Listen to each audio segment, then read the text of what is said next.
Hola, ¿qué tal? Soy el profesor Jesús Arona Bundis Reina. Actualmente curso el sexto tetramestre de la maestría en educación con orientación en didáctica constructivista y a continuación presentaré mi exposición tetramestral, desarrollando el tema llamado Teorías modernas del aprendizaje, que corresponde a una de las sesiones de la asignatura Constructivismo y Estrategias de Aprendizaje. Bienvenidos. Iniciamos con la introducción. Bueno, las teorías modernas del aprendizaje han contribuido a transformar la educación tradicional hacia modelos más participativos y centrados en el estudiante.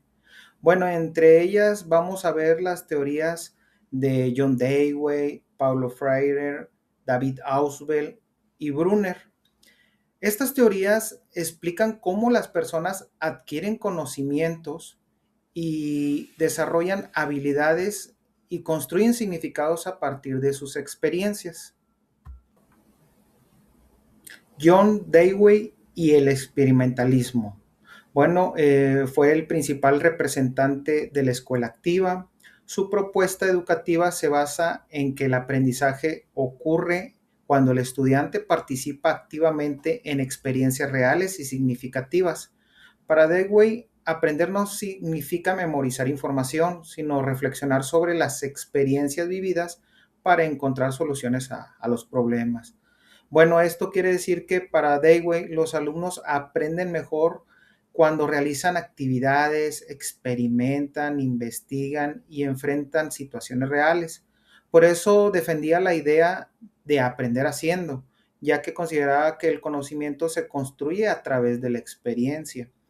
Asimismo, Dewey pensaba que aprender no es repetir información de memoria, sino reflexionar sobre lo que se vive, analizar situaciones, buscar soluciones a los problemas.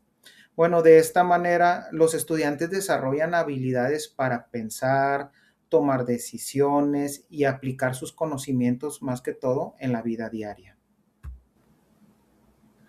Ahora veamos las ideas principales de John Dewey. Bueno, como dice en la diapositiva, aprender haciendo. La siguiente es la relación entre teoría y práctica. Otra idea es la participación activa del estudiante, desarrollo del pensamiento reflexivo y educación para la democracia. Bueno, aquí las ideas de John Dewey resaltan por la importancia de que los alumnos aprendan mediante la experiencia y la participación activa. Al relacionar la teoría con la práctica, los alumnos comprenden mejor los contenidos y desarrollan un pensamiento reflexivo que les ayuda a resolver problemas.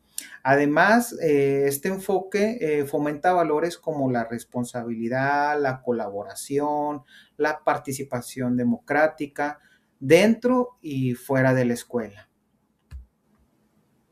Bien, como siguiente punto veamos las etapas del aprendizaje según Dewey. Bueno, la primera es la experiencia, que es el contacto directo con una situación o problema. La siguiente etapa es la información, quiere decir que es la búsqueda y recopilación de datos. La número 3 es la invención, que quiere decir que es la elaboración de posibles soluciones o hipótesis. Y como número 4 es la aplicación y comprobación, que es la puesta en práctica de las soluciones para verificar su efectividad. Bueno, aquí las etapas del aprendizaje propuestas por John Dewey muestran que aprender es un proceso activo que inicia con una experiencia y continúa con la búsqueda de información, la reflexión y la aplicación de soluciones. Este proceso ayuda a los estudiantes a desarrollar habilidades para analizar situaciones, resolver problemas y construir conocimientos de manera significativa a partir de sus propias experiencias. Ahora pasamos con el siguiente filósofo, en este caso es Paulo Freire y la educación liberadora. Bueno, Paulo Freire propuso una educación orientada a la libertad y a la transformación social. También consideraba que la educación debe ayudar a las personas a comprender su realidad para poder mejorarla. Bien, en sí aquí este filósofo Paulo Freire proponían una educación que ayudara a las personas a ser libres, críticas y conscientes de su realidad. Consideraba que la enseñanza no debía limitarse a transmitir conocimientos, sino que debía permitir a los estudiantes a reflexionar sobre los problemas de su entorno y también a participar en la búsqueda de las soluciones. Más que todo, su objetivo era que la educación contribuyera al cambio social y al mejoramiento de la comunidad. Continuando con Paulo Freire, ahora veamos los principios fundamentales. Bueno, vamos a ver el primer principio, es el diálogo permanente. Bueno, se refiere a que la enseñanza debe basarse en la comunicación y el intercambio de ideas entre maestros y alumnos. El siguiente principio es la conciencia crítica. Bueno, aquí los estudiantes deben de aprender a analizar y comprender su realidad para reflexionar sobre ella. El siguiente principio es la participación activa. Bueno, aquí el alumno participa de manera constante en su aprendizaje y no solo recibe información. Continuamos con la transformación social. Bueno, pues aquí la educación debe contribuir a mejorar la sociedad y resolver los problemas de la comunidad. Y por último tenemos el principio de educación como práctica de la libertad. Bueno, aquí pues la enseñanza debe ayudar a las personas a pensar por sí mismas, tomar decisiones y actuar de manera responsable y libre. Bien, continuamos ahora con los tipos de educación. Bueno, pues aquí son dos tipos de educación, que es la educación bancaria y la educación liberadora. En la educación bancaria, la primera predomina la memorización. Bueno, aquí los alumnos aprenden repitiendo información sin analizarla ni comprenderla profundamente. El docente posee el conocimiento. Bueno, aquí se considera que el maestro es quien sabe todo y transmite la información a los alumnos. El estudiante es pasivo. Bueno, aquí los alumnos se limitan a escuchar, copiar y recibir conocimientos sin participar activamente. Y por último, se limita la reflexión. Bueno, aquí no se fomenta que los alumnos cuestionen, analicen o relacionen lo aprendido con su realidad. En el siguiente punto, que es la educación liberadora, bueno, aquí existe diálogo entre maestro y estudiante. Ambos intercambian ideas, opiniones y experiencias para enriquecer el aprendizaje. El siguiente punto es, ambos construyen conocimientos. Bueno, aquí el aprendizaje se realiza de manera conjunta, donde tanto el maestro como los alumnos aportan y aprenden. Se promueve el pensamiento crítico. Bueno, aquí los estudiantes analizan, reflexionan y cuestionan la información para comprender mejor su realidad. Se busca transformar la realidad. Bueno, aquí la educación ayuda a identificar problemas del entorno y a participar en la búsqueda de soluciones para mejorar la sociedad. Bien, bueno, en resumen, la educación bancaria se centra más que todo en información para que los alumnos la memoricen, mientras que la educación liberadora busca que participen, reflexionen y construyan su propio aprendizaje. Pasamos ahora con el siguiente psicólogo, David Ausubel, y el aprendizaje significativo. Bueno, David Ausubel sostiene que el aprendizaje ocurre de manera más efectiva cuando los nuevos conocimientos se relacionan con los saberes previos que posee el estudiante. Las características de este aprendizaje serían la relación entre conocimientos nuevos y previos. Otra característica es la comprensión de los contenidos, la aplicación en situaciones reales y el aprendizaje duradero. Bueno, es decir, los alumnos aprenden mejor cuando encuentran sentido a lo que estudian y logran conectarlo con algo que ya conocen. Por ejemplo, si un estudiante ya conoce las características de los ecosistemas de su comunidad, le será más fácil comprender el tema de biodiversidad porque puede relacionar los nuevos conceptos con las experiencias previas.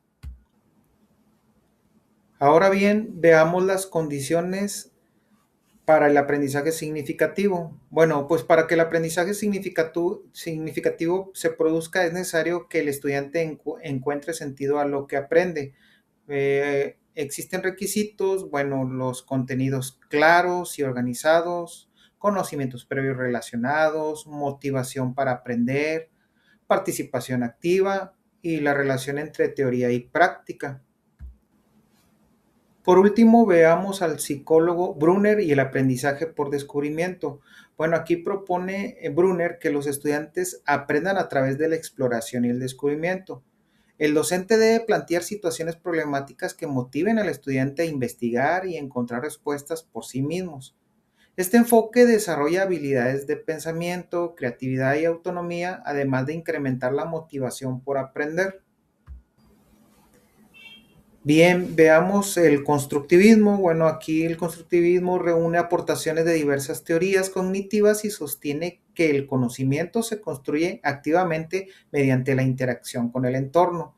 Bueno, aquí tenemos al estudiante que deja de ser un receptor pasivo y se convierte en protagonista de su propio aprendizaje, mientras el docente diseña experiencias que favorecen la construcción de conocimientos significativos. Educación en actitudes y valores. Bueno, aquí la educación no solo debe enfocarse en la adquisición de conocimientos académicos, sino también en la formación de valores que permitan una convivencia armónica. Bien, esto quiere decir que la escuela no solo debe de preocuparse porque los alumnos aprendan materias académicas, sino también por formar buenas personas capaces de convivir con respeto y responsabilidad dentro de una sociedad. Continuamos con las actitudes y su importancia en la educación. Bueno, las actitudes son disposiciones que influyen en la forma en que las personas piensan, sienten y actúan frente a determinadas situaciones. ¿Qué actitudes deben promoverse? Bueno, pues aquí tenemos la participación, la cooperación, la perseverancia, la responsabilidad, el respeto, la empatía, el compromiso. Bien, en conjunto, estas actitudes ayudan a formar alumnos más responsables, colaborativos y preparados para convivir de manera positiva dentro y fuera de la escuela. Bien, llegamos por último a la reflexión personal de esta temática. Bueno, aquí pues yo considero que estas teorías aportan herramientas valiosas para mejorar la práctica educativa. Me permiten comprender que el aprendizaje es un proceso complejo que requiere la participación activa del estudiante y una adecuada mediación por parte del maestro. También reconozco la importancia de promover ambientes de aprendizaje donde los alumnos puedan expresar sus ideas, reflexionar sobre su realidad y desarrollar habilidades para resolver problemas. Bueno, pues llegamos a la parte final. Muchas gracias por su atención en esta exposición. Quedo a sus órdenes, profesor Jesús Aarón Abundis Reina.